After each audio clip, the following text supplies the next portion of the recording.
শুনুন, কালেক্টর সাহেব এসেছেন, আপনি উঠে যান, ওখানে কালেক্টর সাহেব বসবেন। স্যার, প্লিজ বসুন। চা কফি কিছু তো আনান ম্যাডাম। চা কফি খাওয়ার জন্য সরকারের পক্ষ থেকে আমি টাকা পাই না, তবে দরকার পড়লে আমি খাওয়াতেই পারি। ইন্সপেকশনের জন্য এসেছি, আপনি আমাদের সঙ্গে আসুন। আপনি না জানিয়ে চলে এসেছেন, আসলে আমার একটু কাজ আছে। স্কুলে ক্লাস চলছে, ইন্সপেকশন করতেই পারেন। চিত্রা, কি হয়েছে গীতা? আজকের প্রিন্সিপাল কে? ক্যালভি ম্যাডাম। ওনাকে ডেকে দাও। ওকে গীতা। আপনি চেক করতে পারেন, উনি আপনার সঙ্গে যাবেন।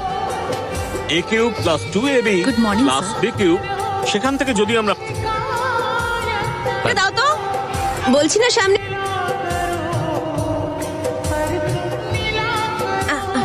আপনারা এখানেই দাঁড়ান, বসুন। আপনি গীতা রানী, খুবই স্ট্রিক্ট আপনি।